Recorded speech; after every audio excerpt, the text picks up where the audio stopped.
Bueno, este hombre se dedica hace ya muchos años también de lo que no es estrictamente la educación como la tenemos nosotros, digamos, circunscripta a la escuela o a los espacios educativos, sino a todo lo que tiene que ver con el desarrollo humano, que es un poco como vamos a encarar nosotros. Yo iba a decir conversación, a mí me gustan más las conversaciones, pero dado acá el contexto no sería tanto una conversación, sino más bien una comunicación, digamos, en este sentido. Él dice así, tiene su libro, Start with Why, que significa empieza por el porqué, y básicamente la pregunta o la afirmación es todo empieza desde adentro con el porqué, es decir, la visión, el propósito que nos lleva a nosotros a vivir la vida de todos los días. Yo empecé diciendo el mío. Yo siento que mi visión en la vida tiene que ver con la educación, no solamente entendida en las escuelas, en las universidades, en los jardines, sino en la vida. Si desde que nosotros nacemos, aprendemos. Aprendemos para bien y aprendemos para mal. Pero aprendemos, estamos todo el tiempo aprendiendo. Entonces pensar la educación fuera de las instituciones me parece que también es clave. Para no circunscribirlo solamente a las escuelas, a las universidades, etc., es decir, a espacios institucionales, sino entender como una cuestión ontológica, es decir, que forma parte inherente del ser humano. Entonces su primera pregunta es esa. Por eso yo se las traslado y le digo, ¿por qué ustedes se dedican a esto? Eso es lo primero.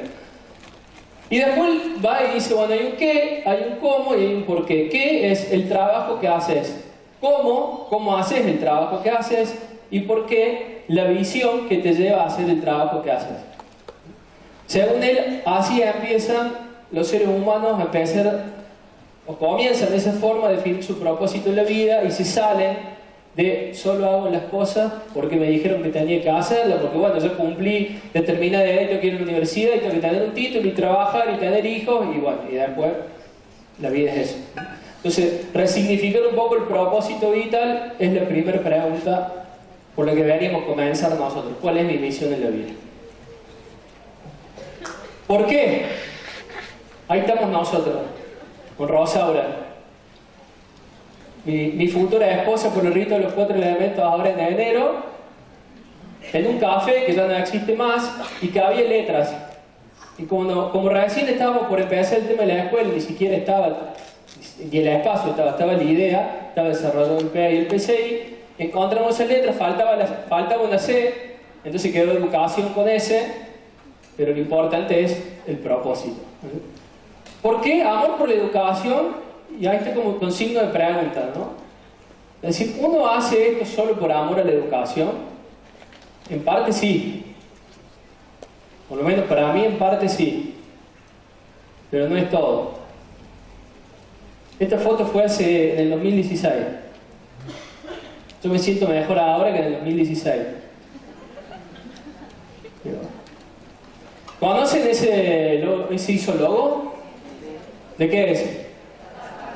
No, yo me refería a este. ¿El de 4 elementos no? ¿Sí? ¿Conoce 4 elementos? Hay dos, por lo menos hay 10 personas que tienen que decir que sí. Sí, bien, bueno.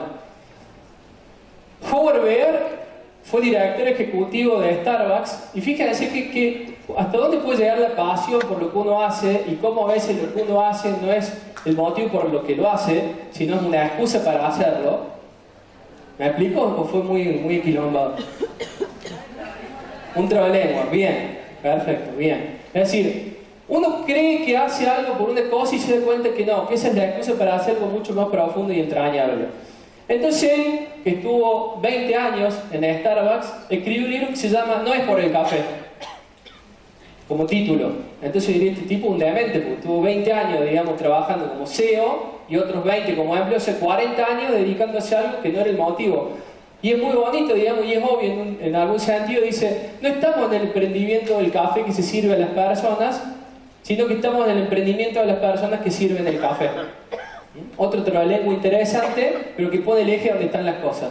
Si para él su motivo de trabajar en Starbucks no era el café, era cómo ayudar a los que trabajaban en Starbucks a desarrollarse como seres humanos. Ese era el eje. Lo principal para hacer realidad un sueño no son las tácticas, son las personas. Se dice, todo esto es una cita textual del libro. Y aunque parezca extraño, todo comienza por el autoconocimiento. Entonces un poco la conclusión es media lógica, digamos, si una persona que está trabajando en una empresa que se dedica a hacer café dice que lo más importante es el autoconocimiento, si nosotros nos estamos dedicando a la educación, me parece que la conclusión es obvia. Es decir, nosotros no deberíamos estar en el emprendimiento de las escuelas que educan a las personas, sino en el emprendimiento de las personas que educan en las escuelas. Es 4 elementos. Esta es la escuela una escuela oficial que abrimos hace ya 4 años y que me permitió, entre otras cosas, conocer a Mariana y otras personas más. No estamos en lo que les decía, no estamos en el emprendimiento de las escuelas que educan a las personas, estamos en el emprendimiento de las personas que educan en las escuelas. Fíjense qué bonito cómo se empiezan a vincular estas dos cosas, ¿no? Y cómo siempre el eje tiene que estar puesto en las personas, en el ser humano. Y generalmente, cuando uno va a encuentros de educación y demás, raramente se habla de las personas y generalmente se habla de técnica, de estrategia, del qué. ¿Cuáles son las preguntas que ustedes fueron poniendo en relación a qué, cómo, por qué? ¿No es cierto? Eso es como lo más tradicional, digamos. Esa imagen que ven ahí es de un encuentro que hicimos en la escuela. Esto que está acá parece un profe que se prendió el fuego, pero no. Fue la forma que tomó el fuego en su momento. ¿Ah? Eso es muy bonito también, ¿no? Es casi como parece que fuera un tótem, alguien que está agradeciendo. Bueno, quedó así la forma en ese momento, no le trucamos ni nada. Bien. Jung, ¿lo conocen? Bueno, buenísimo. Bien. Ese libro, Conflictos del alma infantil, fue el primero que se publicó en Argentina, en el año 1945, en la editorial País 2. Y básicamente se dedica a lo que es educación. Y ahí dice, en educación la didáctica es indispensable, pero es la calidez humana el elemento vital.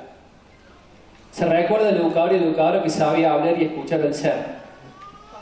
Entonces fíjense, tenemos Howard Bear, que se dedica al emprendimiento de las personas, pero se dedica a una empresa que hace café y pone el foco del autoconocimiento en las personas. Es un libro del año 2006. Y Jung escribió esto del año 1945 pensando en la educación y está diciendo exactamente lo mismo. Recuerden esto, miren. Lo principal para hacer realidad un sueño no son las tácticas, son las personas. Y dice Jung, en educación la didáctica es indispensable, pero es la calidad humana el elemento vital del alma. Entonces volvemos siempre a lo mismo. Y cuando uno vuelve al ser, no vuelve al ser del otro, vuelve al ser de uno. Entonces siempre la educación es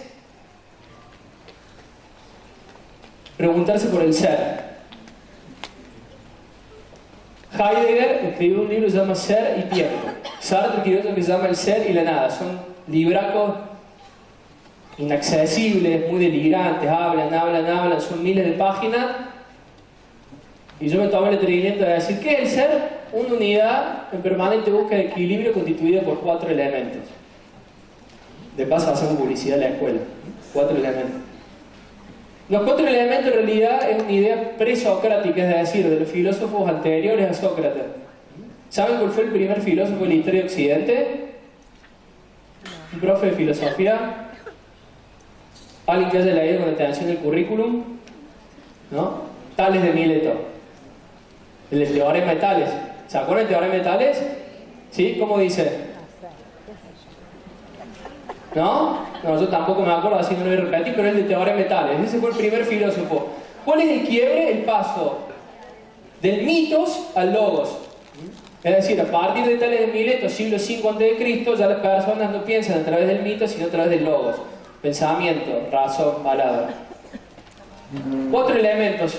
Los 4 elementos son los 4 elementos de la naturaleza que se vinculan a los 4 elementos del ser humano. Nosotros somos parte de la naturaleza, nosotros somos naturaleza. El ser es naturaleza, nos olvidamos.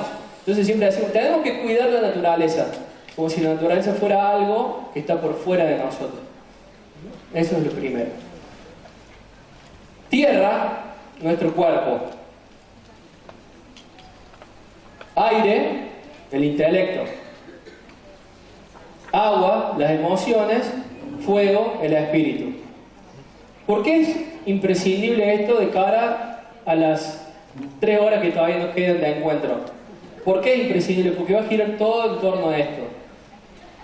Cuando nosotros nos preguntamos qué es el ser y cómo el ser, o sea, cómo nosotros podemos aportar cambios a la educación y por lo tanto cambios al mundo, tenemos que ver de qué manera plasmar esos cambios. Entonces lo primero es cambiar lo corporal, cambiar lo intelectual, cambiar lo emocional, cambiar lo espiritual, porque si no uno termina pensando que lo que hay que cambiar son estrategias y formas de pensar y formas de ver y formas de mirar. En realidad tenemos que cambiar integralmente holísticamente, que es lo que vamos a ver ahora. ¿Vamos hasta ahí? Sí. Ah, está bien. ¿Se escucha el fondo? Ah, está bien. No, como contesta la línea acá adelante y capaz que atrás no. Bueno, vamos. George Leonard. ¿Qué es lo que hace Leonard? Cambia el eje. Pasa del por qué que se preguntaba Sinek, que es el que vimos al principio, al quién. ¿Y el quién qué es lo que es? El ser. Entonces le iba a decir, no empecemos por el por qué, empecemos por el quién. Y tiene lógica, porque quien da la respuesta al por qué es una persona. Entonces la idea es, ¿cómo una persona va a saber responder al por qué si todavía no sabe quién es? ¿Me explicó? ¿Sí?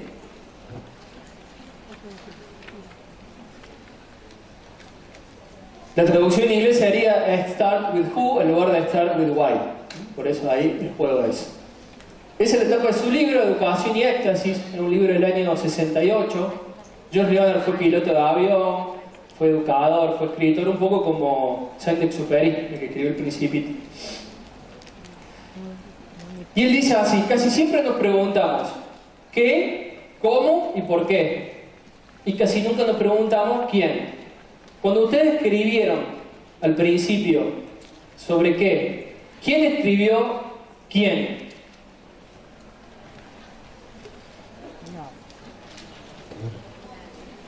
¿Quién? ¿Nadie escribió quién? Entonces tiene razón el hombre. Casi nunca nos preguntamos quién enseña. Seguramente se preguntaron qué enseñamos, cómo enseñamos, para qué, para quiénes, fíjense qué interesante, para quiénes, a quiénes, pero ¿y quién? ¿Qué soy yo? Igual no me había pasado nunca esto, ¿no? O sea, siempre alguien levantaba la mano y quedaba medio como aislado ahí, pero que nadie se lo haya preguntado, igual sigue siendo muy interesante. ¿Sí? ¿Vos sí? Una persona.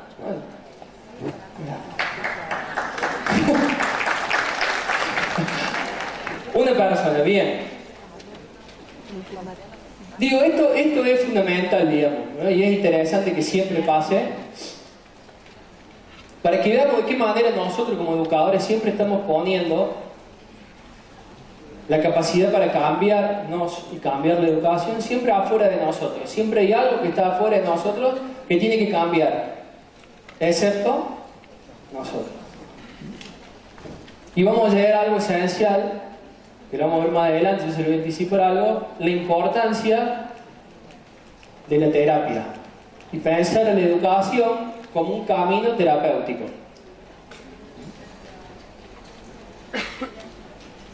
¿Vamos hasta ahí? ¿Sí? Bien. Cada vez contestan menos, ahora son dos acá adelante. Entonces, en lugar de empezar por el por qué, tenemos que empezar por el quién. ¿Quién soy yo?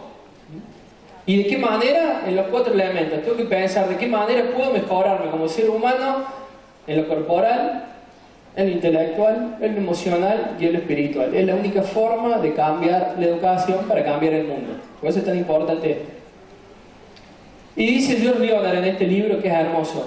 ¿Cómo puede la calidad de mi ser determinar la manera en que creo la educación, que deseo o que no? Y eso también es muy importante, ¿no? Así, ¿cómo puede la calidad de mi ser determinar la manera en que creo la educación, que deseo o no? A relacionarme con las materias, los métodos, los propósitos y los otros seres.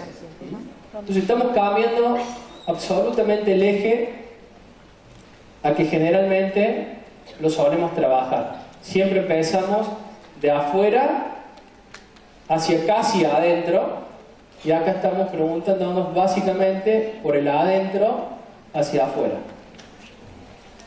Entonces les repito, ¿cómo puede la calidad de mi ser determinar la calidad o determinar la manera en que creo la educación. Bueno, la consecuencia básica de esto es el cambio empieza con uno mismo. Hay una famosa frase de Gandhi que dice: sé el cambio que quieres ver en el mundo. Sé el cambio que quieres ver en el mundo. No estés esperando que el mundo cambie sin que empieces cambiando vos. Entonces, el cambio empieza con uno mismo. Y acá vamos a ver una serie de personas, digamos, hay cientos en el mundo de educadores, antropólogos, etcétera, etcétera, que hablan de que el cambio empieza con uno mismo. En este caso, Naomi Paymal, que es muy concreta, el cambio empieza con uno mismo, en nuestro ser. Eso dice en su libro Una pedagogía para el tercer milenio. ¿Conocen Pedagogía 3000? ¿Sí? Bueno, si no la conocen, la pueden empezar a conocer en Naomi Paymal. Se abren sedes en todas partes del mundo. Ya les voy a mostrar un poquito más adelante que en Córdoba estuvo funcionando hace un tiempo una de las sedes de Pedagogía 3000. Bien. El cambio empieza con uno mismo. Vamos a Goleman y Senge, triple foco, un nuevo acercamiento a la educación. ¿Conocen a Goleman? Goleman es el que escribe un libro en el año 94 que se llama Inteligencia Emocional. Miren que ahora la mayoría de todos nosotros estamos familiarizados con el concepto de inteligencia emocional. Bien. Ese sería nuestro tercer elemento que está vinculado al agua, las emociones. Bien. Él dice, todo el mundo define la idea que la educación tiene que cambiarse, que tiene que mejorarse y demás. Dice, la práctica del educar integra... para que me pase, ahí está. Todo el mundo define la idea que la educación ha de ser más significativa, atractiva y profunda. ¿Todos estamos más de acuerdo con eso? Sí, bien. Aunque poco reconocemos que la profundidad de los cambios necesarios para llevar eso a cabo empieza con nosotros mismos. Es decir, termina diciendo que para alcanzar el reconocimiento de que el cambio es un viaje personal. Entonces, según las personas que están diciendo, el cambio empieza por uno mismo, empieza por el ser, no empieza por las estrategias, no empieza por las materias, no empieza por los ministerios, no empieza por las familias, no empieza por nosotros. ¿Cuál es? Volvemos a la pregunta de Leonard. ¿De qué manera la calidad de mi ser determina la educación que creo? Acá estamos hablando de lo mismo. Goleman y Senge lo dicen en ese libro hermoso, se llama Triple Focus.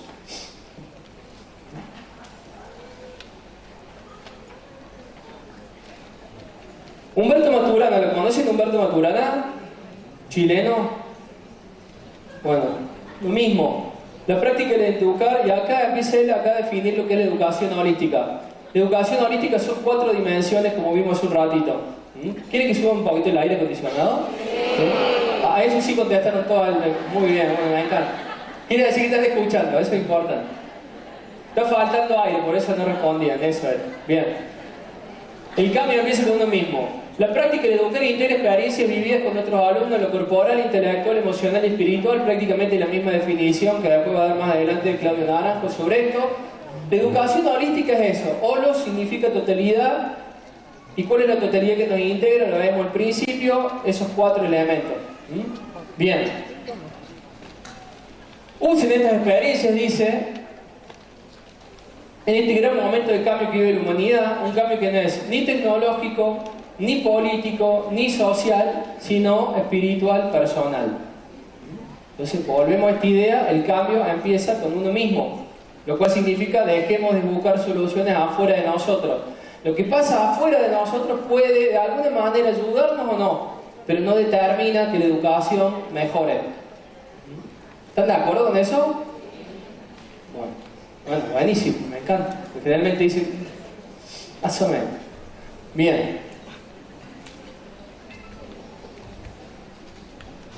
Y la metáfora más sencilla y evidente, digamos, es la del orbo que se transforma en mariposa. Vamos a llegar a la educación terapéutica. Claudio Naranjo, y esta charla tiene ese título, Cambiar la educación para cambiar el mundo, que es el libro de Claudio Naranjo. ¿Conocen a Claudio Naranjo? No. Rápidamente, Claudio Naranjo fue un terapeuta muy famoso dentro de la corriente de la Gestalt, fue el heredero de Fritz Perls. Fritz Perls fue el que creó, digamos, esta nueva corriente pedagógica que se llamó Gestalt. Claudio Naranjo empezó siendo su discípulo predilecto y de su primer libro, que se llama La única búsqueda, empezó a desarrollar ideas en el campo de la educación. Era un psicólogo con tintes espirituales, es decir, exploró muchísimo los caminos de la espiritualidad e incluso fue algo que quizá usted conoce, se llama enneagrama. ¿Conoce el enneagrama? Sí, bueno, buenísimo. El enneagrama, tal como lo conocemos nosotros, fue desarrollado por Claudio Naranjo. Previo a Claudio Naranjo lo trabajó Oscar Ichazo, que lo inició Naranjo, y previo a él, el que realmente lo creó fue Gurdjieff, que fue una persona que nació en el siglo XIX y murió en el siglo XX. Entonces hay una línea muy interesante, de ahí la importancia de Naranjo. Uno de sus últimos libros fue Cambiar la educación para cambiar el mundo. ¿Qué es lo que plantea básicamente ahí Naranjo? Esto que dice ahí arriba, una educación terapéutica. Él entiende toda la educación como un proceso terapéutico. ¿En qué sentido terapéutico? En el sentido original de la palabra terapia. ¿Saben cuál es la etimología de la palabra terapia? Cuidado de sí.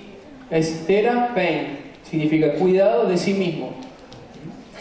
Básicamente, si nosotros no nos cuidamos a nosotros mismos, si no cuidamos nuestro ser, difícilmente podemos cuidar el ser de otro. Entonces, básicamente esta idea es, la educación necesita volver a ocuparse de su propósito esencial, de la dimensión profunda del ser humano, es decir, necesita enfocarse en una reeducación holística de los educadores y las educadoras. ¿Qué significa una reeducación holística? Una reeducación en el plano de lo corporal, de lo intelectual, de lo emocional y de lo espiritual. Eso es solo posible, dice Naranjo, mediante un vínculo con aquello que por lo general más rechazan, digamos, nosotros los educadores, las educadoras, la gente en general, que es lo terapéutico. ¿Por qué rechazamos lo terapéutico? Porque también tenemos una concepción a priori de lo que es la terapia. Es decir, la terapia es aquello que tiene que desarrollar la gente que no está bien. Y nosotros obviamente estamos bien. Pero vamos mal. Bien, entonces cuando uno reconoce que en realidad la terapia no es ante casos de brotes psicóticos, ataques de pánico, trastornos bipolares, sino una forma de estar atento a nuestro ser y de cuidarnos permanentemente para mejorarnos a nosotros y a partir de esa mejora ayudar a mejorar a los otros y por lo tanto el mundo, es decir, primero cambio yo, para después cambio la educación, para después cambio el mundo. Cuando hacemos esa concatenación de cosas, entendemos este significado profundo de que la educación es terapéutica y que en última instancia la nueva educación lo que hace vincula lo pedagógico con lo terapéutico. No hay una diferencia. Ahora estoy haciendo terapia, ahora estoy educando, es decir, ahora estamos desarrollándonos como seres humanos. Entonces no nos dedicamos al emprendimiento de las escuelas que educan a las personas, sino al emprendimiento de las personas que educan a las escuelas. ¿Vamos hasta ahí? Bueno.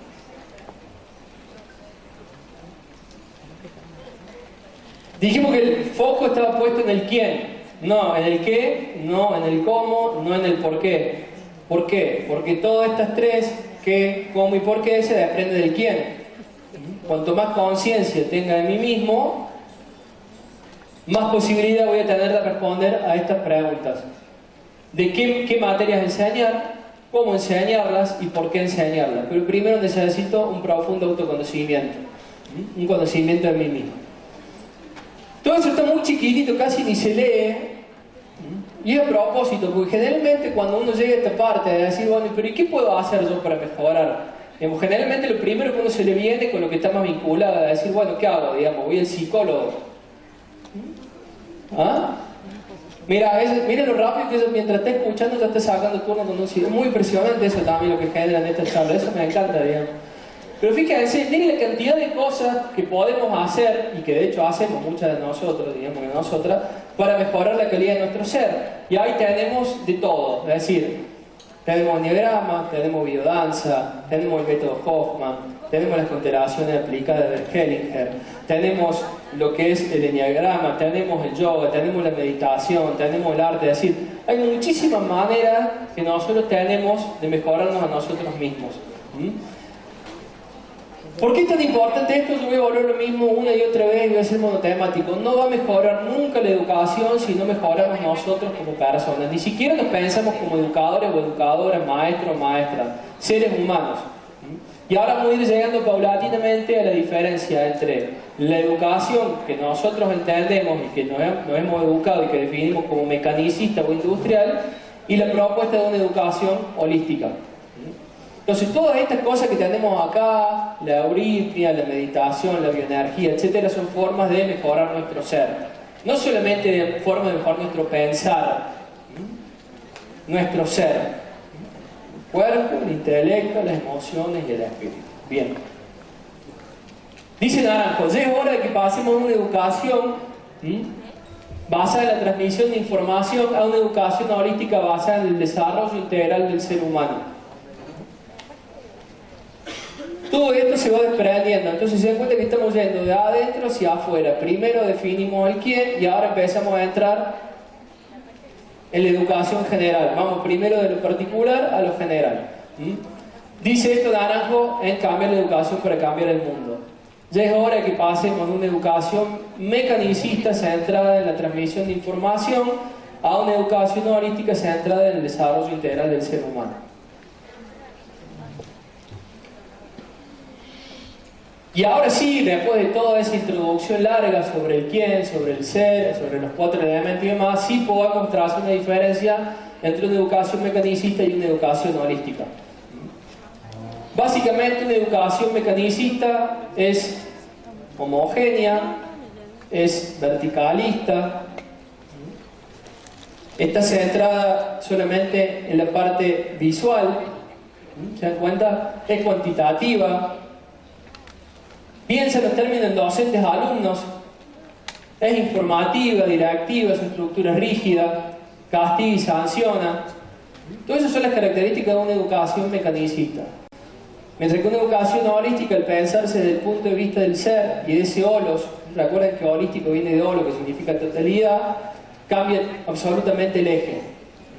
Entonces empieza a ser pluralista, heterogénea, ya no piensa en los términos en coeficiente intelectual, sino en coeficiente emocional, en coeficiente corporal, en coeficiente emocional, en coeficiente espiritual. Es cualitativa, es creativa, es espontánea.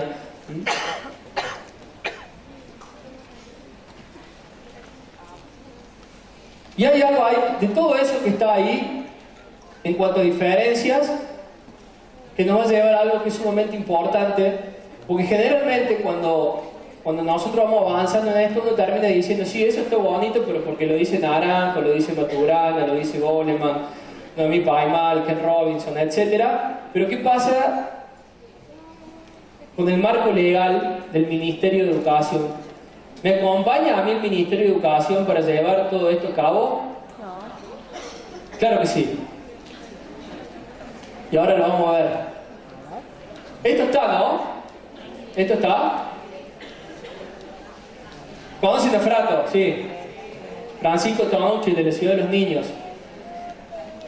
Vamos a volver atrás por las dudas. Fíjense, hay las últimas características que diferencian la educación mecanicista y la holística es que la educación mecanicista se basa en una metáfora industrial de la educación y de los seres humanos, mientras que la educación holística se basa en una metáfora natural. Bien. Y como Frato lo tenía claro hace un montón de años, hizo eso. La máquina de la escuela. Ya lo conocían a eso, me imagino, ¿no? ¿Sí? Bien. 1970. ¿Qué es lo que vemos acá? Básicamente, una escuela como industria, una máquina que después se lleva muy bien adelante Alan Parker con The Wall. ¿Vieron la película de The Wall? Sí. Bien. Entonces, como material didáctico, los alumnos que son un desecho, todas personas que están homogeneizadas. Tenemos una persona que controla todo, que deposita, que genera, y fíjense que arranca ahí muy arriba, acá, ahí arriba de todo, con un bebito. Y termina ya como una persona más bien adolescente, adulta, que sale finalmente después de 12, 15 años, etcétera, del sistema formal de educación. El problema no es que el sistema sea formal, sino la manera en que nosotros lo encaramos a partir del quién hace las cosas.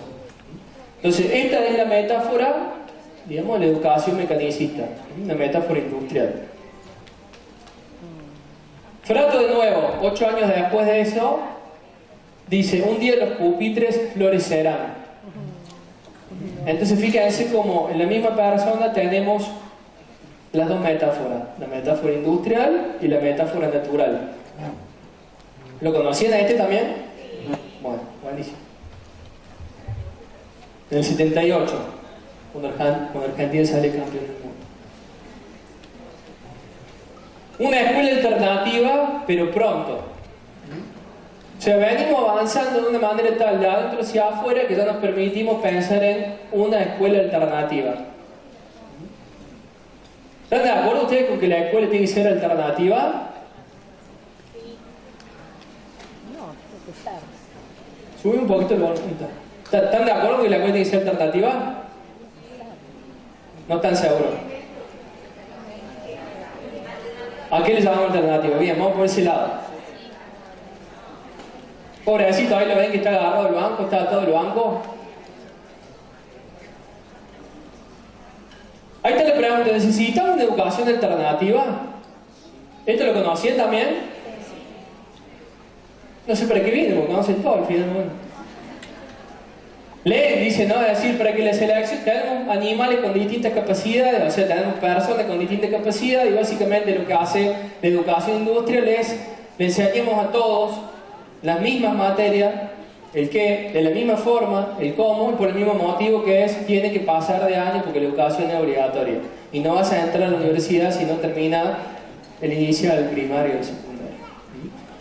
Entonces, ¿cómo podemos evaluar? Bueno, supuestamente hay una cita que dice que es de Einstein, que lo más probable es que no lo sea, que dice, si uno, si uno juzga la inteligencia del pez por su capacidad de trepar un árbol, creeríamos que es un idiota. Lo veo difícil a Einstein pensando en esos términos, pero la idea es ser brillante, digamos, y el dibujo tiene que ver con eso, ¿cierto? Entonces le preguntan, ¿necesitamos una educación alternativa?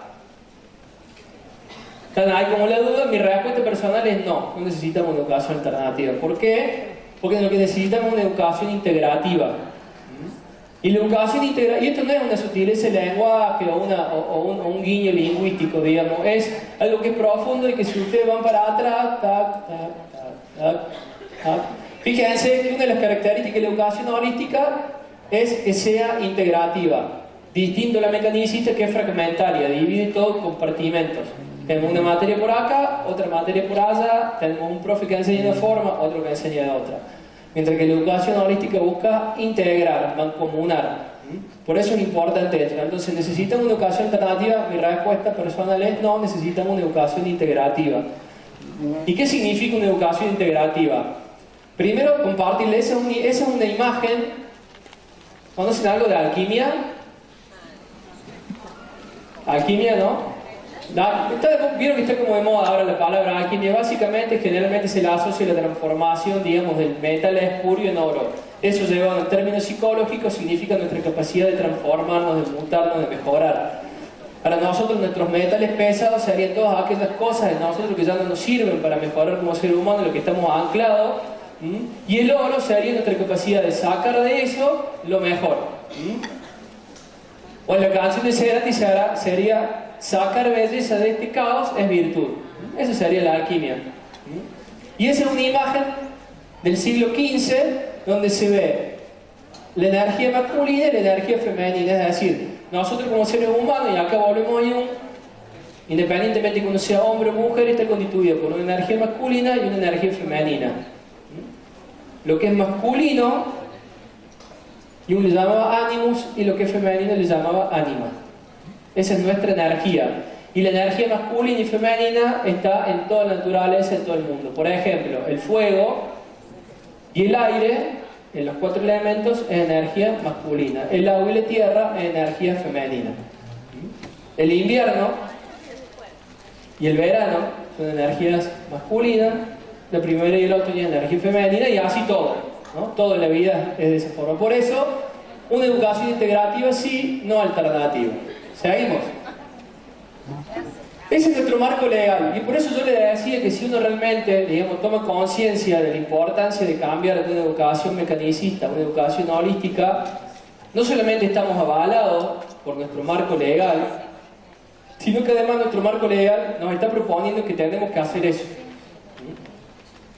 Y por marco legal me refiero a la Ley de Educación Nacional, 26206, la Educación Provincial, la 9870, los currículum de los 3 niveles después de la reforma y las prioridades pedagógicas, que es lo más nuevito que hay y lo que más rápido se mueve. Las prioridades pedagógicas son 2016-2019. Todo eso, que es marco legal, que es Ministerio de Educación, que son leyes oficiales, nos están diciendo que tenemos que cambiar la educación de mecanicista a holística. ¿Cómo? Bueno, acá yo seleccioné solo un puñadito de artículos para no hacerlo tampoco tan largo. Artículo 4, digamos, la educación nacional dice promueve una educación integral, que es lo que veníamos viendo. Artículo 27, desarrollo integral de la infancia en todas sus dimensiones. Si nosotros entendemos al ser como esas 4 dimensiones que hablamos al principio, entonces nos está diciendo lo mismo.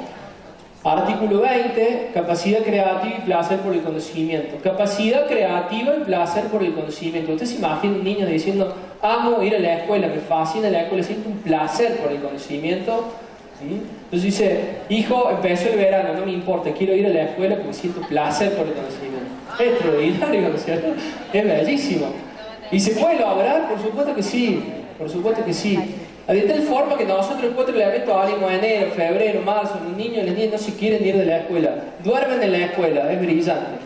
Educación provincial, artículo 4 lo mismo. Fíjense, esto es hermoso porque el artículo 4 de la educación provincial amplía y mejora el 4 de la nacional. Entonces dice, fines y objetivos, desarrollo integral, armonioso y permanente de los alumnos orientados a su realización personal y trascendencia. O sea, básicamente está metiendo lo espiritual de lleno adentro.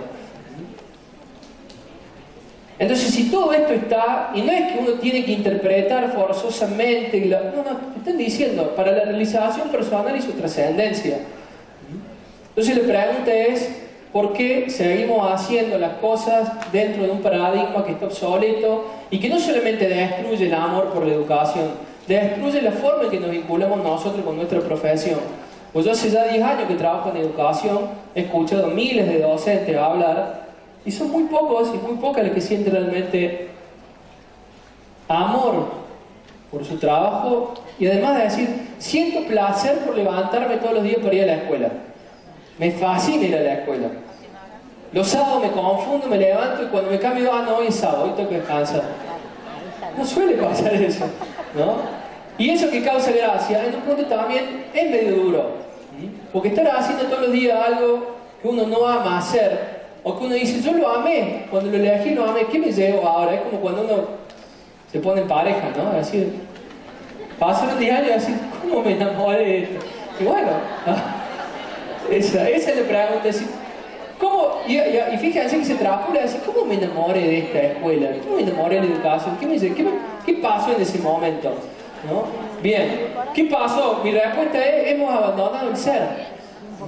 Hemos abandonado tanto nuestro ser y no hemos enfocado tanto en el qué, en el cómo y el por qué, que terminamos saliendo ¿no? del eje de nuestro propósito vital, de nuestra vocación, de nuestra pasión. Artículo 43 de la educación provincial, la docencia es una profesión tendiente al desarrollo integral de la persona, más claro imposible, ¿no? Es decir, directamente está definiendo a la docencia como una profesión tendiente al desarrollo integral de las personas. Y así como se va a ir. Artículo 12, una enseñanza que considere valores, intereses, ritmos, posibilidades, es decir, está centrándonos y llevándonos a una educación personalizada, es decir, anti-homogénea, una educación personalizada que valore intereses, ritmos, etcétera, etcétera. Y por último el currículum, artículo 22, entonces uno dice, no, pasa que si no, digamos, ¿cuántas veces uno escuchó decir, no, pasa que no llego, tengo que cumplir con el plan, no me empezará el programa y demás? Y lo dice el currículum, y lo que nos dice nuestra ley de educación provincial es el currículum como un proceso dinámico, interactivo, creativo, flexible, integrativo, Entonces volvemos a la pregunta, ¿por qué seguimos haciendo las cosas como si no estuviésemos acompañados por nadie y tuviésemos un sistema tipo 1984? Nos están vigilando todo el tiempo para generar pequeños robots. Esa es la pregunta. Avanzamos.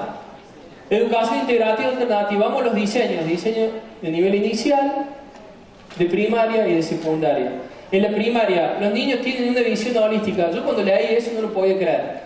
Yo cuando me puse a estudiar el currículum y leí, los niños tienen una visión de la mente holística. Dije, dijo la palabra, o sea, porque, digamos, podría hecho integral, y uno, bueno, dice integral es holística, holística, integral, sino, pero dijo holística, o sea, básicamente es eso, ¿no es cierto? Es decir, holística. Primaria, formación de personas con capacidad para transformar el mundo en cooperación con los otros. Nosotros estamos acá compartiendo esta idea de cambiar la educación para cambiar el mundo. Y el currículo de educación primaria nos dice, tenemos que desarrollar una educación que lleve a esas personas a tener la capacidad para transformar el mundo en cooperación con los otros. Es brillante. Yo me acuerdo que me emocioné tanto cuando leía esto porque yo decía, ¿cómo no llegó Naranjo, Goleman, Maturana, La Palma, Robinson, etcétera, a meterse dentro de aquí? Cuando leía esto digo que sí están ahí adentro. Y es bien clarito, ¿no? Es decir, y esto ustedes lo pueden buscar, por eso yo lo cito, porque si no me parece decir, no, este loco cambió todo y me está diciendo cualquier cosa, ¿no? Y eso está, y es literal. Diseño curricular de educación secundaria, esto directamente lo más revolucionario que hay, rehacer la educación. Y acá lo interesante es, y mire que yo le he leído varias veces los currículum en detalle, porque algún día me va a dar un especialista y me va a decir, no dice exactamente eso, yo voy a decir, dice exactamente eso. Pero leí tantas veces y dice exactamente eso. El diseño curricular de educación secundaria dice rehacer la educación, ir más allá de la simple reforma, o sea, al hueso, ¿no? Porque si no nos quedó claro que hay que rehacer la educación, porque uno puede pensar, decir, bueno, vamos a reformar, no. Rehacer la educación es ir más allá de la simple reforma. La escuela logra su cometido cuando cada estudiante percibe que algo de su vida se modifica para mejor. A mí, no sé qué escribió esto, me han ido a buscarlo, abrazarlo, llorar juntos, porque es extraordinario eso, ¿no? Es decir, la escuela logra su cometido cuando cada estudiante percibe que algo de su vida se modifica para mejor. Hemos pasado por todo, ley de educación nacional, ley de educación provincial, currículum, y ahora nos vamos al último, prioridades pedagógicas. Las conocen las prioridades, son 4, ¿no es cierto? Las han trabajado en la escuela, han ido a los PNFP y todas esas cosas. Bien. Buen clima institucional. Cada vez más que enseñamos nos hemos llegado a hacer un trabajo con nosotros mismos. Básicamente es el cambio empieza con uno mismo. Hacer un trabajo con nosotros mismos. La escuela es el lugar para adquirir conocimiento de todo tipo, incluido un mejor conocimiento de sí mismo. Entonces, se van dando cuenta cómo el marco legal, cómo ese enteleque, ese leviatán que es el amado Ministerio de Educación, nos acompaña, nos incentiva y nos estimula que logremos todos esos cambios, que los hagamos concretos, los materialicemos. Ustedes saben que hubo una reforma, ¿no?, de las leyes de educación y de todo a partir del año 2006 a nivel nacional, impacto en Córdoba en el año 2010. ¿Eso lo sabían? ¿Se acuerdan? Perfecto. Bien. Bueno. Entonces digo, de ahí en adelante nos están pidiendo que hagamos todos estos cambios, que la educación deje de ser mecanicista y empiece a ser holística. Mayor tiempo. Es necesario que las escuelas se den tiempos para explorar otras alternativas, otros lenguajes, otros tiempos, otros espacios, descubrir otros mundos posibles. Más claro no puede ser. Más claro no puede ser. Es muy literal todo esto. Es tan literal que te termina dando vergüenza de decir, che, no, digamos, esto es como un striptease ideológico, digamos, ¿no? Es decir, han desnudado esa idea de, si no queda claro que la educación tiene que cambiar, se lo vamos a decir así, hay que explorar otras alternativas, experimentar otras palabras. Canciones, se fijan, no fueron discutibles directamente, exploren otras canciones, exploren otros lenguajes, conquisten otros espacios, otros tiempos, descubran otros mundos posibles. Entonces a mí cuando yo empiezo a hablar todo eso me empiezo a preguntar ¿por qué seguimos haciendo lo mismo? ¿Por qué seguimos padeciendo la escuela? ¿Por qué los alumnos y las alumnas no quieren ir a las escuelas? Si hace tanto tiempo nos vienen diciendo que esto tiene que cambiar y se tiene que hacer y estamos acompañados y estamos avalados. Más confianza, tercera prioridad. Y esto es fundamental. Volvemos al principio. El qué y el cómo y el por qué es externo a las personas. El quién forma parte del autoconocimiento. Y más confianza nos dice, destacamos la importancia de la responsabilidad subjetiva de nuestras acciones. La responsabilidad subjetiva de nuestras acciones. Nosotros creamos el mundo que creemos. Si nosotros creemos que el mundo es una porquería, entonces vamos a crear un mundo que es una porquería. ¿Qué escribieron? Y acá volvemos a la pregunta. ¿Quién puso el mundo es? ¿Qué pusieron? Una oportunidad. Un lugar para compartir, un desafío, una oportunidad. ¿Quién puso algo negativo?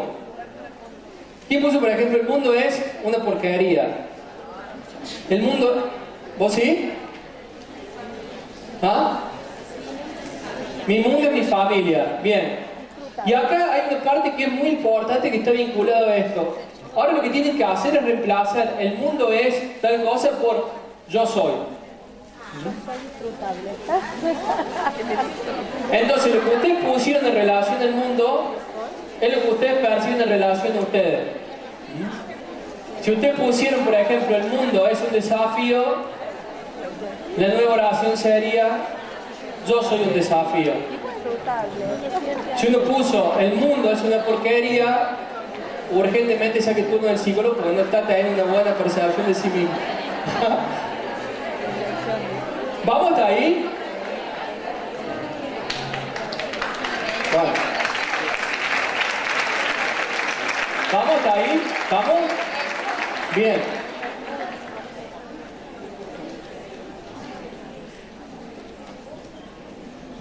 $23 minutos más y nos vamos a comer. ¿Por qué es importante esto? Yo vuelvo a lo mismo, digamos. Más confianza. Responsabilidad subjetiva en otras acciones nos lleva a que nosotros nos hagamos cargo y dejemos de depositar afuera de nosotros la capacidad de cambiar nosotros, de cambiar a los otros, de cambiar la educación y por lo tanto de cambiar el mundo. Cuando uno dice, y acá me voy a detener unos segundos, cuando uno dice cambiar el mundo suena demasiado superhéroe, digamos, de dibujo animado. Y sin embargo el mundo es algo con lo que nos vinculamos todos los días. Parece que nos han hecho creer que el mundo es, si tengo que cambiar el mundo, voy a cambiar todo el mundo, todo el planeta. Y cambiar el mundo es cambiar el mundo que habitamos todos los días. Este espacio, el aula, como dijo ella, mi familia, eso es nuestro mundo. Y eso es lo que tenemos que cambiar. Y si eso se multiplica, ese estado de conciencia de cambiar el mundo cotidiano, las personas con las que me vinculo, los ámbitos de trabajo, si eso se multiplica por los 7.000 y pico de millones de personas que somos, el mundo va a cambiar en serio. Pero si nosotros seguimos pensando que el mundo lo cambia cuando votamos a alguien y ese alguien después uno se enoja y va y vota a otro, ¿entendés? Entonces siempre vamos a estar en un círculo muy vicioso donde siempre vamos a estar echándole la culpa a otro de que el mundo tendría que ser mejor, pero ellos no hacen nada. ¿Y qué hacemos nosotros? Lo que dice acá, fíjense, más confianza. Asumiendo la dificultad de la tarea educativa y las actitudes defensivas que se generan ante ella, la queja y la victimización, etc. Yo hago todo para que la educación sea mejor, pero la directora, la familia, los medios de comunicación, las leyes, Walter Grobac y así, ¿no? Siempre alguien tiene la culpa, ¿no? Siempre alguien tiene la culpa, excepto yo. Entonces, esto que está acá, más confianza, es muy hermoso porque dice, destacamos la importancia y la responsabilidad subjetiva de nuestras acciones. Yo en lo personal, hace 10 años que trabajo en educación y hace 4 años que estoy en la escuela 4 Elementos, que es una escuela pública de gestión privada. Pero he trabajado en Ciudad de los Cuartetos, he trabajado en el interior, he trabajado gratis en otras escuelas, digamos, para desarrollar programas, digamos, solo por amor a hacerlo. Y yo se los comento, no para que digan, mire qué grosso que vos haces, sino para que ustedes digan, esto que estamos planteando acá no depende de condiciones materiales. Depende de condiciones personales. No es una excusa de decir, no, pero en la escuela que yo voy no tengo ni borrador. Yo no tengo borrador ni pizarrón. Yo podría eliminar el PowerPoint y seguir hablando con ustedes así como estoy hablando ahora. Y no cambiaría mucho. Entonces no busquen excusas por fuera para hacer los cambios que nos están pidiendo que tenemos que hacer. Y nos lo están pidiendo el Ministerio de Educación, nos lo están pidiendo los niños, las niñas, nos lo están pidiendo los adultos, las familias, nuestros hijos, nuestras hijas, etcétera, etcétera. Entonces, asumamos la responsabilidad subjetiva de nuestras acciones y dejemos las coartadas que nos llevan a pensar que todos nosotros hacemos todo lo posible, pero el mundo es tan malo que no podemos hacer los cambios que necesitamos. Eso es fundamental. Asumir la tarea como constructores de nuestro propio relato y experiencia. Eso no quiere decir que seamos superhéroes nosotros, que nos vamos a llevar el mundo puesto y que si nosotros queremos hacer el mundo un lugar maravilloso lo voy a hacer porque yo digo que es así. Pero sí vamos a empezar a construir un relato donde nosotros somos los que creamos a aquello en lo que creemos y que no somos víctimas del mundo en el que vivimos. Y para eso la única forma posible, o por lo menos la única que yo puedo ver y que comparto con ustedes, es empezar por ustedes, por el quién. Y empezar a romper con todas las cosas que nos están encadenando para ser mejores seres humanos y que tienen que ver con vivencias infantiles y con la forma que hemos construido nuestro ego, que es una carcasa para defendernos del mundo, que tanta violencia nos propinó de niños y de niñas, más allá de sus aspectos luminosos. Hemos construido nuestro ego a partir de ahí y desde ahí reaccionamos. Entonces, cuando podamos tomar conciencia de eso y empezamos a romper con todas esas cadenas y a potenciar toda la luz que tenemos interna, empezamos a generar esos cambios tan profundos. 1300 días en 10 minutos, una historia de amor en imágenes. Estos 4 elementos, digamos, esto ya entró de lleno. 10 minutos. Contar un poquito la historia de la escuela y cómo nosotros vamos encarnando día a día. Allá tratan las profes, los profes con los que trabajamos todos los días y gracias a los cuales la escuela es lo que es y lo que va haciendo, digamos. Entonces, mostrar un poquito todo lo que hemos venido narrando respecto a la posibilidad de cambiar la educación para cambiar el mundo, que cambiese en cada uno de nosotros. En 10 minutos, brevemente, cómo nosotros lo llevamos a cabo. Porque también es importante por ahí dar ejemplo, porque uno dice, bueno, sí, pero ¿y cómo se hace eso? ¿No? Más allá que hemos dado alguna respuesta, bueno, vamos a contarlo brevemente. Nosotros fuimos en el año 2017 a la muestra que se hizo en tarjeta naranja de Antonio Seguí. Lo conocen a Seguí casi todos, supongo, ¿no? El hombre urbano, la mujer urbana. Siempre digo que mi trabajo es la reconstrucción histórica de mi infancia porque son trazos de la memoria que uno no puede borrar. Eso de decir una de las paredes, digamos, de tarjeta naranja. ¿Por qué pensamos por ahí? Cuando yo llamo tarjeta naranja y le digo, queremos ir con una escuela, a ver, sí, está perfecto. Nosotros trabajamos con el nivel primario y secundario, no, pero nosotros somos un nivel inicial. ¿Qué es nivel inicial? Chicos de 3, 4, no, pero no está pensado para eso la muestra. ¿Por qué no? Son muy chiquitos, no se van a quedar quietos, no van a ver las obras, ¿no? ¿De dónde sacaron eso? No sé, pero no lo pensamos nunca para el nivel inicial. Pero podemos ir, si vos me firmas la obra que se rompe ahí la pagas vos, sí. No me la van a cobrar nunca si se rompe, se firmo, no tengo ningún problema. Fui firme, miren. Ahí están, todos sentados mirando la obra. Obviamente le voy a mostrar la parte que están sentados, ¿no? Donde rompieron la obra. Claramente.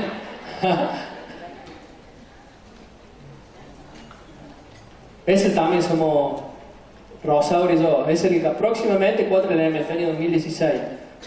Yo ahora lo veo casi que fuera hace 120 años más o menos. Y hace 4 nada más, tanto trabajo. Pues. Bueno, eso, ahí está. Viendo la obra de ahí. Previo a eso, nosotros obviamente habíamos trabajado en la escuela durante un mes, una planificación donde le contábamos la obra de Seguí, donde las familias habían ido, incluso habían elegido monumentos, el gaucho fue uno de ellos, la mujer urbana, el niño urbano, y habían escrito una poesía al respecto de Seguí. Al día de hoy, la mayoría de esos niños y esas niñas que están ahí siguen en la escuela, y Seguí ha sido lo que dice Seguí de sí mismo, ¿no? Ha sido una huella imborrable. Miren, ahí están. Ahí fueron 36, si no me equivoco, y el primer año nosotros empezamos con 45, que eran las 2 salitas llenas. Sale 3,20 y sale 4,25. mismo. Esto fue, yo por ahí me pierdo porque son tantas cosas que digo, esto fue este año, cuando fuimos al Día Internacional por la Fascinación de las Plantas en el Museo Carafa. Ahí llamamos, dijimos, no llame, manda un mail y me responde, si le entendí bien, está diciendo nivel inicial. Sí, nivel inicial. Las actividades son pensadas para primaria y secundaria. ¿Por qué? La respuesta fue la misma. Son muy chiquitos, hay microscopio, hay plantas, hay huesos de animales. Si usted, siempre, ¿no? Yo soy representante legal del cole. Si usted me firma que se va a acercar, sí, yo firmo, no hay ningún problema, no va a pasar nada. Bien, pero te hicieron firmar por todo el museo, me imagino, por todo el museo. Por si rompían algo. No, por todo el museo. Lo que rompí en el museo lo pago yo. Bueno, ahí está, esa mujer le estaba explicando ahí al Feli y a todos los otros chicos que están ahí las plantas. Y él le preguntó en un momento, ¿y esta planta si la tomo me cura? Entonces la mujer abrió los ojos y dijo, si ya empieza preguntando eso con 3 años avanzados, ¿qué va a preguntar? ¿No es cierto? Y justo fíjense atrás qué interesante lo que dice, miren, médicos de plantas. El Feli no sabe leer, pero sí sabe que hay 2 tipos de medicina, digamos, una que es más bien invasiva y otra que es de corte natural. Entonces dijo, si esta planta yo la tomo, ¿me cura?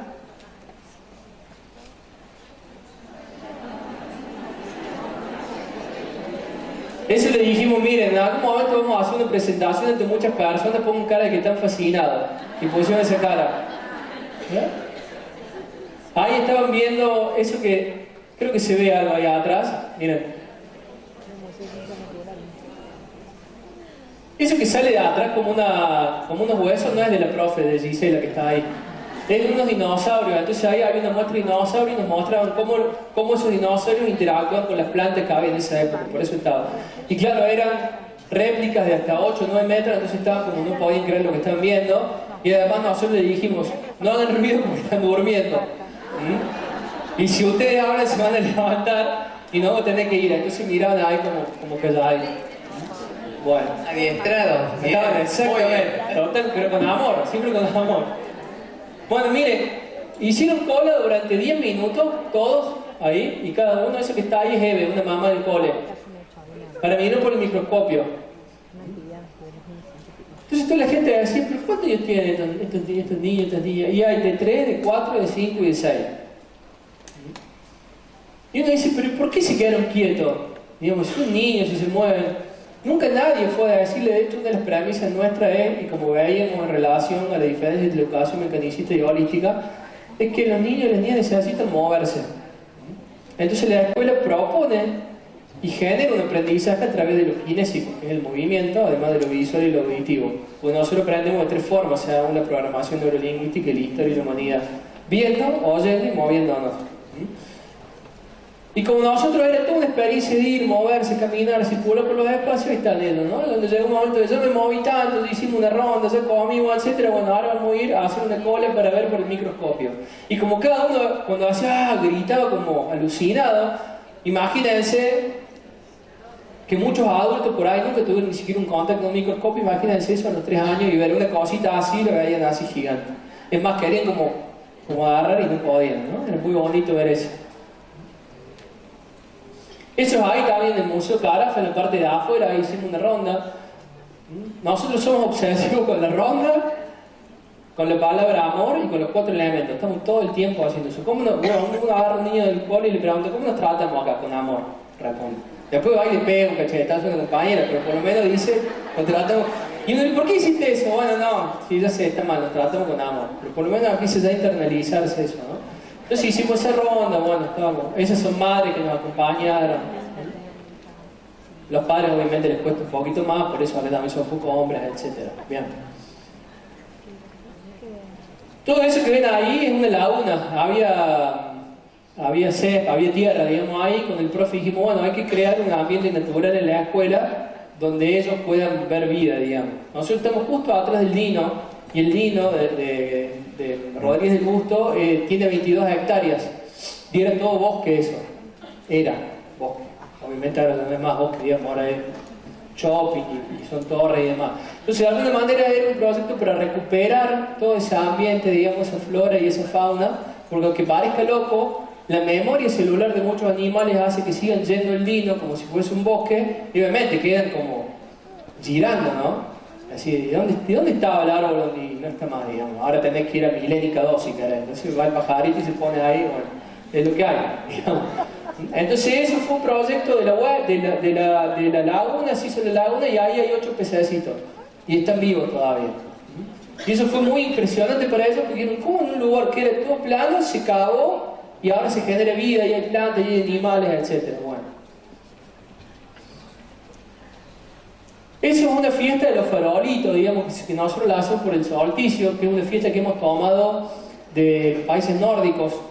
Rudolf Steiner hablaba mucho de la fiesta de los farolitos. ¿Lo conocen a Steiner, el creador de la pedagogía Waldorf?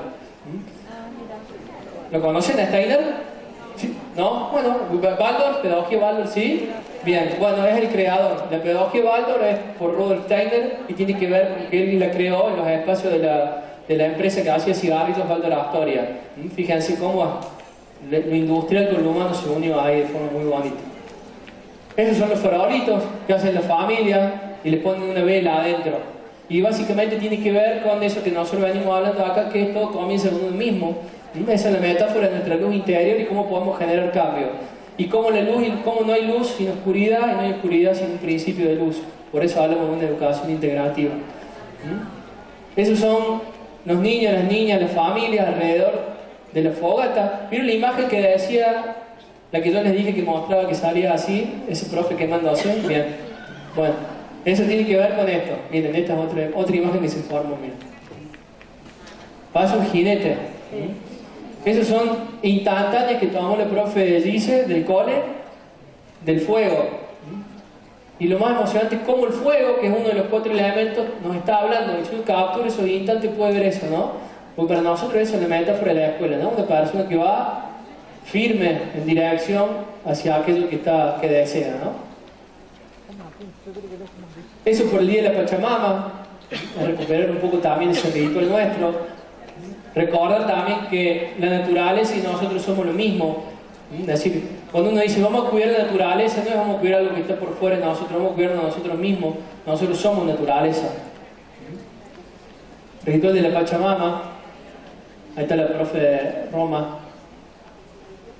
Todas esas cosas que están ahí abajo son alimentos, y esto que se ven ahí abajo a la derecha es un hueco donde nosotros le damos de comer a la tierra. Supongo que han visto el ritual de Pachamama, ¿no es cierto? Bien. Ahí están tirando, bueno, hicieron dibujitos, también fueron depositando 2 mensajes que querían, que habían creado junto con su familia. Esos son, ahí está Ámbar, Luli me parece que es esa, y Fermín, de sala de 3. Y ahí está Fermín tirándole, él pensaba que era para los pajaritos. Cuando le tiró ahí, me preguntó, me dice, pero ¿y después lo van a ver? Sí, lo van a ver, quédate tranquilo, tíralo. Y ahí le tiro. Eso si no les cuento, no le van a acertar nunca, porque eso fue un festejo nuestro por el Día de la Independencia. Básicamente nosotros en lugar de trabajar con la efeméride de forma dura y rígida, o de pintarlo para que hagan un show para el padre y la madre, nosotros trabajamos con el concepto. Entonces si hay que festejar la independencia, creamos junto con ellos qué harían, qué actividad harían donde ustedes se sientan libres e independientes, y así con todo. El Día del Maestro, bueno, todo lo que son las efemérides tradicionales que se festejan en la escuela. 4 elementos, yo les decía que el número 4 se repite mucho, y 4 elementos es formación primero nosotros como docentes, es decir, autoconocimiento de todos los educadores y las educadoras del cole, formación para las familias, padre y la madre, abuelos, etcétera, niños o adultos vinculados con ellos, formación para todo lo que es la comunidad educativa en general y formación para los niños. Esas son las 4 instancias de formación nuestras, digamos. ¿Qué es lo que vemos en esta foto? Un taller que hacemos nosotros una vez al mes con la familia, digamos. Entonces ahí vemos a los padres, las madres. De hecho acá hay un padre, Leo ahí atrás que no se fue, y Marce, que debería estar ahí si no se fue, digamos. Y supongo que habrá más, sí, por lo menos 2 me dijeron que iban a venir.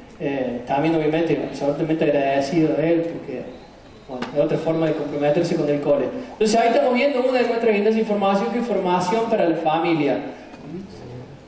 El mismo Goleman y Senge, vieron que yo les había mostrado un fragmento donde hablan de que todos estamos de acuerdo, que la educación debe ser cambiada, pase que poco entendemos que en realidad es un viaje personal. Bueno, ellos mismos dicen que en realidad todas las escuelas son una excusa para reeducar a los adultos. Es decir, los niños y esas niñas son solo una excusa para que se produzca el cambio profundo, real y necesario, que es el cambio de los adultos. Y aquí volvemos a una premisa que es fundamental. Siempre decimos, los niños son el futuro. ¿Eso es cierto? Sí. Ahora, ¿de quién es el presente? De los adultos. Entonces, nunca va a haber niños que generen un futuro mejor si no hay adultos que lo ayuden a construir un presente mejor. Por eso es tan importante y tan determinante que las escuelas, además de formar a un niño y una niña, primero, casi como requisito priori, se dedica a formar a los padres y a la madre. Alexis, una consulta. Igual no tenemos mucho, tenemos que cerrar, pero no quiero que pase este momento. Una vez escuché una anécdota y me quedó y le quiero compartir. Una docente de materia especial, casi terminando su actividad, y siempre hay un niño un poco más inquieto que otro, va bien, entonces uno como co-docente, mira, tráeme tal cosa o acércame tal, para darle una ocupación. Le dice, anda a decirle al señor que ya estamos listos. El nene salta, feliz de la vida, sale corriendo, al segundo vuelve y le dice, ¿listos para qué? Entonces, mi pregunta es, tomando esa anécdota que me acordé, digo, ¿qué nos falta, si bien vos nos has aclarado mucho, al docente para estar listo, o al cuidador para estar listo, o al auxiliar, o a aquella persona que esté en contacto con niños de primera infancia en el espacio educativo? ¿Qué nos falta para estar listos? El niño nació listo. Para mí la pregunta, digamos, la respuesta, la pregunta es clave y tiene que ver, vuelvo, con el quién. Porque de hecho vos estás preguntando, ¿qué nos falta? ¿Qué me falta para estar listo? Autoconocimiento. Esa sería mi respuesta, digamos. Autoconocimiento, nos falta mucho autoconocimiento a todos. Cuanto más conciencia tengamos que lo que nos falta, vamos a trabajar para poder completarlo, digamos. Es un poco bueno el eje de todo lo que ha sido este encuentro. A medida que más nos conozcamos nosotros mismos, van a ser, digamos, las soluciones que vayamos planteando en el vínculo con los otros. Avanzo rápido. Biodanza con los abuelos y las abuelas. Campamento con las familias. Espero que las escuelas dejan al margen de la familia los campamentos y terminan haciendo cantonamiento solo con los niños. Bueno, nosotros vamos con las familias, a los reartes. Le dije que somos obsesivos con los fogones, al otro fogón más. Ahí van caminando con sus hijos, con sus hijas, plantamos un árbol, ahí está el Beni, tratando de hundir la pala en la tierra. Un día de lluvia en el cole. Nosotros les hacemos firmar una autorización para decir los días de lluvia no los vamos a meter adentro, se van a mojar, se van a embarrar. Si uno mezcla el agua con la tierra, todos los elementos se forma el barro, entonces van a estar ahí. Eso fue volver a los orígenes de la fiesta de Halloween, que no tiene que ver, digamos, con los caramelos, el consumo y el disfraz, sino que tiene que ver con honrar y respetar a los ancestros, digamos. Es una fiesta celta que terminó generándose, bueno, lo que generalmente hace las personas, toman una fiesta y la destrozan, como Navidad, como el cumpleaños, como Año Nuevo. Pero tiene que ver con eso, ¿no? Rendir y honrar a nuestros ancestros, a nuestros antepasados. Entonces ahí están también los niños haciendo un dibujo de sus abuelos, abuelas, incluso algún dibujaron sus mascotas, las recorren con mucho amor, y ahí está ese su altar. La fiesta de fin de año, con todas las familias. Ese soy yo, autoexplotándome para levantar esa pared y cerrar un aula. Ese que ven ahí es mi padre, con el que hicimos la sala. Hasta ahí llega el compromiso de la familia, digamos, nos ayudan a construir esa sala. Ahí quedó. ¿Vieron ahí? 4 elementos, 4 ladrillos de vidrio. ¿Vieron? Somos bien obsesivos con el 4. Es una capacitación en Villa María a los docentes. Esa es Noemí Paiman, ahí con Pepe Mujica, que fue el presidente de Uruguay. Acá en 2016, que vino con el cole, la trajo el cole. Le hicimos ahí en el Howard Johnson de la Cañada. Bueno, ahí estamos presentando, en mi casa. Ahí está, le decía, Claudio Naranjo con Lidia Gramático. Lidia es quien coordina todo el centro Claudio Naranjo para la Argentina. nosotros tuvimos el año pasado con todos los profes haciendo un taller de enneagrama. Ahí está Lidia, ahí estamos algunos de nosotros. Ahí está el enneagrama, los 9 eneatipos, la foto con todos. La mayoría de los profes que están acá están ahí en la foto. Haciendo otro taller más, donde decía que uno de los pilares es la autoformación. Ahí estamos nosotros haciendo un taller, nos abrazamos, nos queremos mucho. Eso fue después de pegarnos palazos, contentos de decir ya nos quitamos, ahora somos todos amigos. Festejo el día del docente, el maestro, ahí también estamos todos juntos. Esto fue este año, la fundación de MAGE, que vincula a empresas con emprendedores, de casi 700 proyectos, eligió 7 por una beca y nosotros quedamos como finalistas para emprendimiento del año. Lo ganó el Guille, que está ahí arriba, con lo que son cerraduras digitales, pero para nosotros fue impresionante haber quedado ahí, poder hablar de tanto empresario, de Córdoba y demás. Ahí está bueno, siempre estamos juntos, no siempre bien, pero estamos juntos.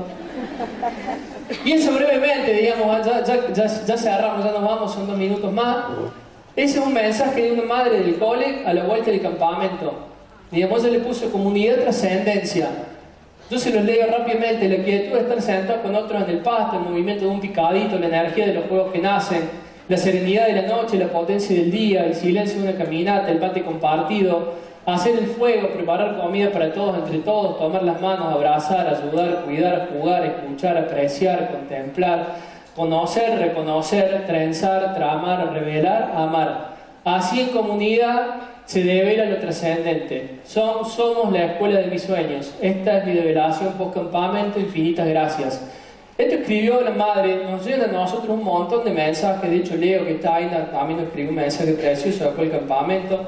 Y además, allá del campamento nos llegan mensajes todo el tiempo, del agradecimiento con la familia. Y también nos llegan mensajitos de dónde quedó el buzo, de la remerita, etc. Que también está bien, pero es muy emocionante que uno se sienta parte de que está construyendo algo, que está cambiando la educación, que está cambiando el mundo. Con esto ya nos vamos. Integremos nuestras sombras, encendamos luz, encendamos nuestra luz, seamos ese cambio que queremos ver en el mundo, dejemos de lado las excusas que siempre nos mantienen como atados, que no se puede, porque en realidad no se quiere. Tenemos un montón de herramientas para hacerlo, las hablamos un ratito. Integrar nuestras sombras es lo que les decía hace un rato, es decir, ser consciente de cuáles son las cosas que a nosotros nos están limitando, poder superarlas y generar un ser humano, un ser mejor, que aporte todo lo que tiene para generar algo distinto. Esa es nuestra luz. Compartir nuestra luz para hacer algo mejor. Y finalmente una frase que a nosotros nos inspira todo el tiempo, incluso nos inspira desde el cole, que es de Margaret Mead, que dice así: digamos, nunca dudemos que un pequeño grupo de personas comprometidas y apasionadas pueden cambiar el mundo, porque de hecho son las únicas que lo han logrado. Muchas gracias de corazón.